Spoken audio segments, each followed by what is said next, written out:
Nous voici avec le président de cette organisation, Erotica. On en est à la 9e. 9e édition, ouais. Qui l'eût cru. Et tous les ans, le même succès. Ça fait 3 ans maintenant qu'on a un succès constant, qui est pas trop mal, quoi.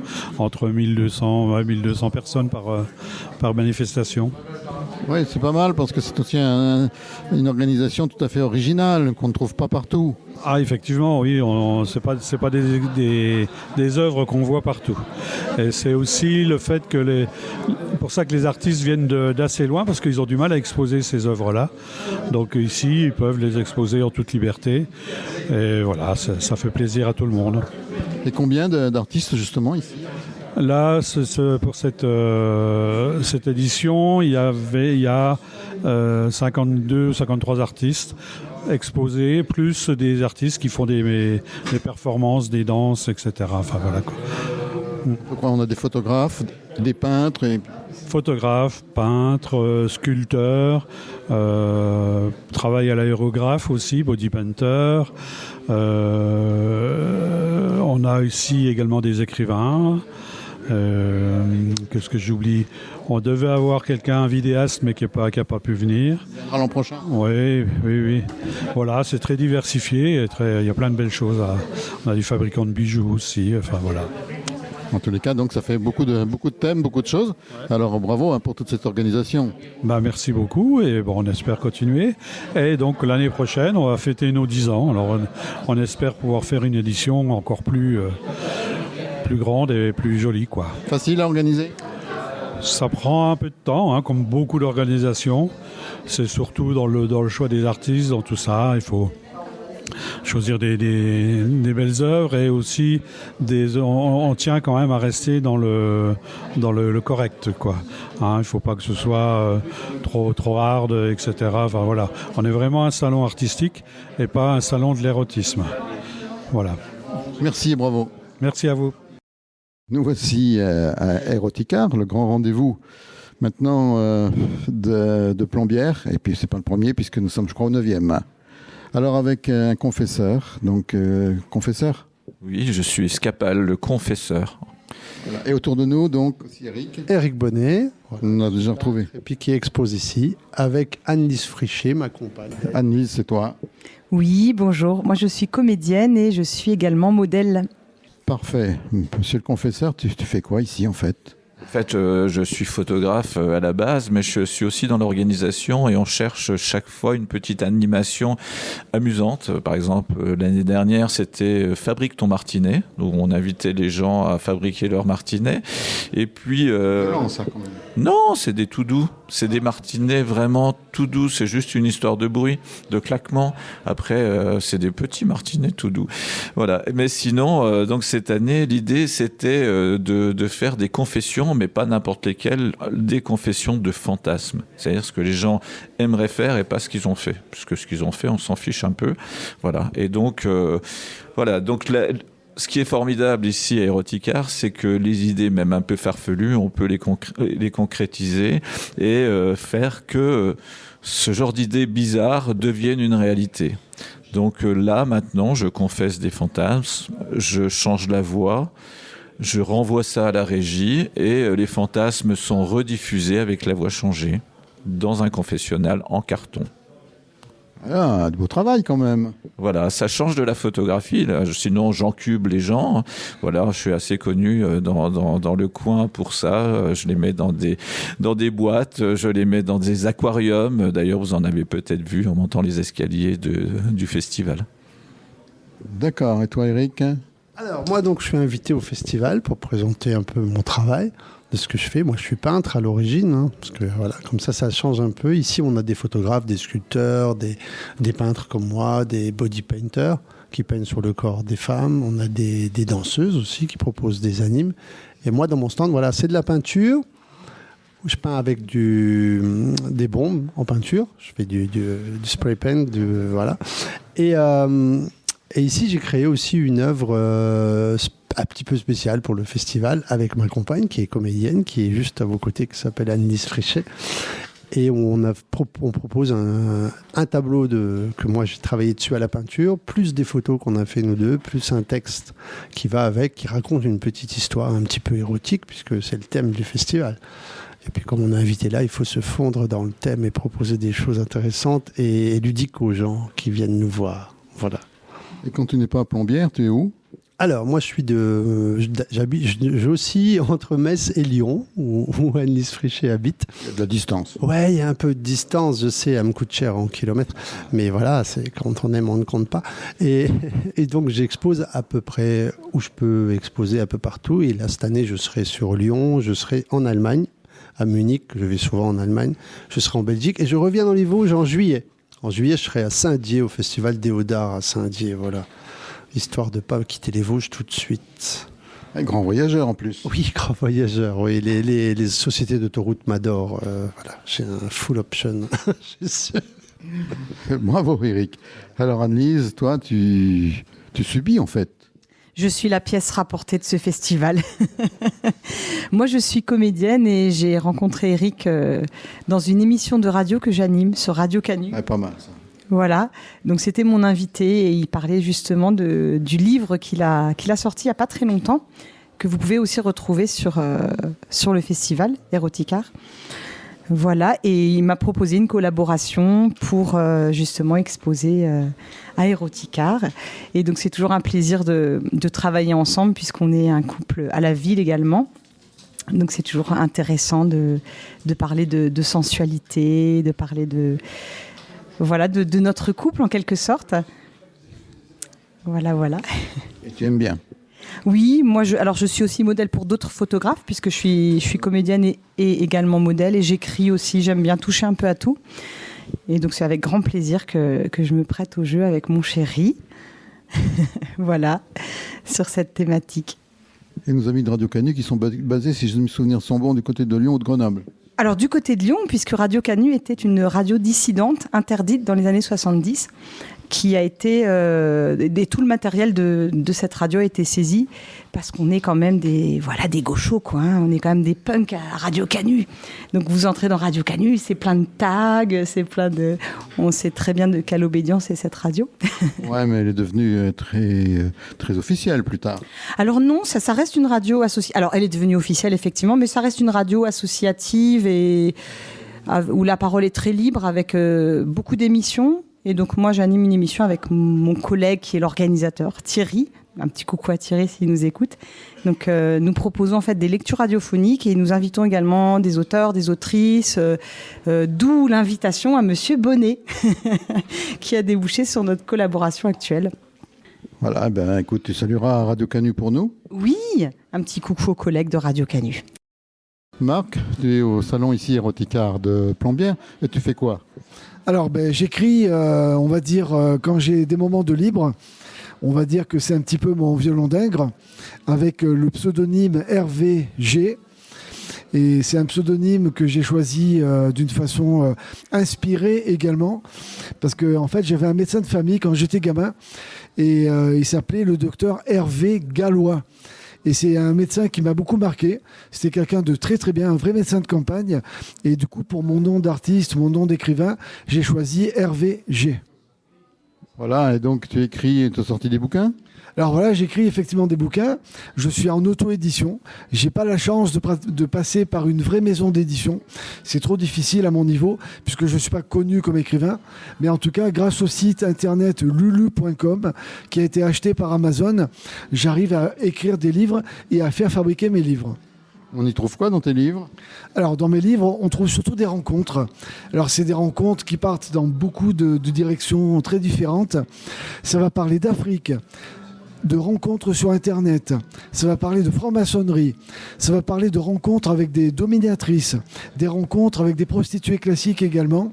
Ça parle de la fac à Marseille, puisque j'ai fait des études universitaires à Marseille. Ça part dans beaucoup de directions différentes. Et c'est un grand plaisir pour moi d'écrire. Eh ben voilà, et ça se vend bien tes livres ? Ça se vend, ça se vend. Ça se vend pas comme des petits pains, mais ça se vend. Je ne me plains pas trop. Et tu es installé où en fait ? Ben, moi, je suis installé un petit peu chez moi à Plombières. Et après, Tu as des carrément de plombière. je suis plombinois. Depuis 2023, j'ai la chance d'être plombinois. Et j'ai grandi dans le sud, vers Marseille. Et tu as des objectifs particuliers, des choses à voir dans les années qui viennent? Mon plus grand plaisir, c'est d'être lu. Avant même de vendre, mon plus grand plaisir, c'est d'être lu. Moi, j'ai un papa qui a été dans le commerce pendant 30 ans. Et il m'a dégoûté du commerce, de prendre des techniques de communication, de manipuler un peu les gens. Moi, je suis à l'état brut. Et ce que j'écris, à 80%, c'est ce que j'ai vécu moi-même, parce qu'il y a des détails que j'aurais pas pu inventer. Quand on dit que la réalité dépasse la fiction. Ben voilà, belle aventure. Très belle aventure. C'est un grand plaisir. De rencontrer son public, c'est le plus grand plaisir. Alors, continue, et puis on se retrouve l'an prochain. Eh ben, volontiers, très volontiers. Nous voici avec... Je m'appelle Chuck Johnson, je suis artiste plasticien, originaire de Strasbourg et récemment installé dans les Vosges. Et tu fais quoi? Alors principalement de la peinture, de la sculpture. Je travaille la résine et l'acrylique beaucoup. Voilà. Et tu exposes ici, donc, à Plombières. Depuis que j'ai rejoint les Vosges, oui, j'investis un peu la région. Donc ça fait 2 ans que j'expose à Éroticart de Plombières. Je participe aussi à un salon sur Saint-Dié qui s'appelle Déodar. Donc je découvre les différents événements de la région, oui. Et toi, dans les Vosges, tu es installé où? Je suis pas loin de Saint-Dié du tout. Je suis vers Bruyères, je sais pas si... Oui, bien sûr, hein, c'est chez nous. Presque. Oui, voilà, impeccable. Et tu fais quoi en dehors de tout ça? Je fais rien d'autre, c'est mon métier. Je suis artiste plasticien de métier, oui. Et comment t'es venue cette vocation, on va dire? Je suis née dans une famille d'artistes, donc c'est venu très très tôt. On a fait mes parents étaient réalisateurs, donc j'ai bossé sur des tournages, j'ai fait du maquillage, etc., etc. Et puis on m'a formée au dessin également. Et ensuite j'ai continué en faisant un lycée art plastique et en basant mes études là-dessus. Et on en vit facilement de cet art? Ça dépend ce qu'on appelle en vivre. J'en suis pas morte, donc c'est de toute évidence j'en vis. Très bonne réponse. Voilà. Eh bien, merci. À bientôt. On se retrouve l'an prochain. Avec plaisir. Bonjour Estelle. Tu es au salon Éroticart ici à Plombières et tu fais quoi? Alors bonjour à tous, moi je fais du body painting et du maquillage artistique. Donc voilà, je peins les corps, je crée des costumes, etc. Et comment t'es venu cet art? Au départ, je faisais de la prothésie ongulaire et je me suis vite étalée parce que j'ai dû passer un CAP esthétique et il y avait le make-up et en fin de compte, du make-up, je suis passée à l'artistique et au body paint complet. Et là, ça va mieux? Ouais, c'est plus sympa en fait. Peindre des corps, c'est sympa. Mais ça s'invente pas, ça. Tu as fait une formation, tu le fais d'instinct? Non, j'ai pas fait de formation. Je suis trop âgée, on va dire, pour faire une formation. Et Non, nous on en fait. Hein. Oui, mais moi j'ai ma fille, je préfère lui payer des études ou des formations qu'à moi, quoi. Donc non, pas de formation. Et voilà, c'est comme ça, le plaisir, ce qu'on a en tête, les couleurs. Moi, je travaille beaucoup les couleurs, donc voilà. Et tes réalisations, du succès? Ça marche bien, oui. Ça marche bien. Ça plaît? Ça plaît en convention tatou, en festival, etc. Puis c'est pas très courant en fait. Non, il n'y en a pas trop. En France, en tout cas, c'est pas trop développé encore. Et tu viens depuis quand à Plombières? C'est ma 8e année. Ouais, c'est sympa. Je reviens tous les ans et c'est très bien. J'ai loupé juste la première édition. Et puis depuis, je reviens tous les ans. Et tu seras là au 10e anniversaire l'an prochain? Exactement. Alors nous nous verrons l'an prochain. Tout à fait. On se reverra l'année prochaine. Merci. Ah ben on va interviewer un modèle. Tu t'appelles? Lady Body. Lady Body. Alors, dis donc, t'as une peau d'une drôle de couleur. C'est à la naissance? Bien sûr. Alors, tu participes à ce festival et depuis quand? Alors, ça doit faire 3 ans maintenant, 3 ou 4 ans que je participe à Éroticart. Souvent en modèle pour Estelle. C'est arrivé que je pose aussi pour d'autres body painters. Et il y a également des photos que j'ai fait avec des artistes qui sont présents sur le festival. Donc des photos en nu ou... voilà. Et tu obtiens un beau succès? Je ne sais pas si c'est un succès. Oui, si tu veux. Oui. J'essaye de mettre en valeur le plus possible le travail des artistes. C'est réussi, on peut le dire, de toute façon, c'est clair. Mais tu le fais depuis combien d'années ici ? Alors, je suis modèle depuis 2019 et ici, je viens depuis 3 ou 4 ans, il me semble, à peu près. Est-ce que tu trouves sur d'autres lieux, tu fais d'autres festivals, d'autres choses comme ça ? Oui, régulièrement, des festivals. Je pose aussi pour des écoles de photo, des écoles de dessin et pour des artistes qui ont besoin de moi en tant que modèle pour des expositions. Pour toi, c'est un plaisir. Oui, tout à fait. Et notamment d'être un petit peu... tu connais le succès avec le public, en fait. Je dirais pas que c'est un succès avec le public, c'est une interaction avec le public qui est très intéressante. Et tu seras là pour le 10e anniversaire l'an prochain. J'espère. Et on se reverra à ce moment-là. D'accord. Mais bien sûr. Et sur le stand de Estelle, je ne sais pas si vous avez vu, on a mis une urne pour Sea Shepherd, qui est une association de défense des océans.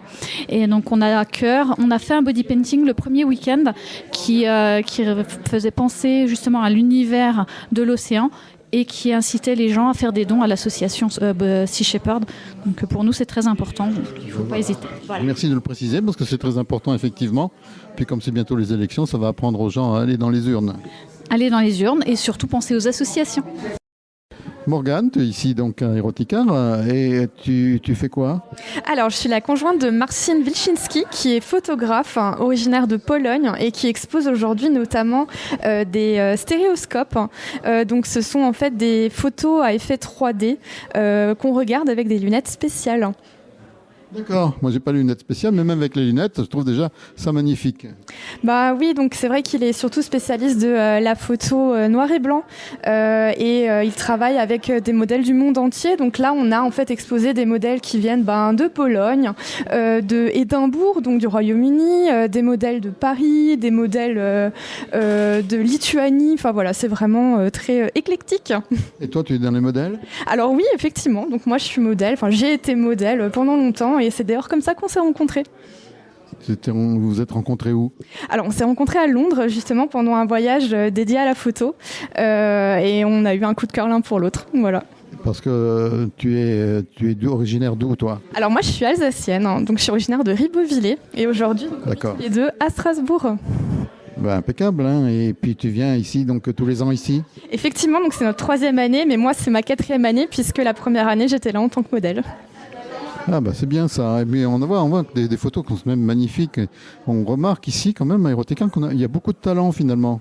Absolument, absolument. Et surtout, moi, ce que j'apprécie de plus en plus, c'est de découvrir des artistes qui viennent vraiment des 4 coins du monde, puisqu'on a quand même cette année la chance d'avoir des artistes qui viennent de Belgique, de Lituanie, de Pologne, et beaucoup quand même des locaux. Donc ça fait plaisir. Est-ce qu'il n'y a pas tellement de salons de ce style ?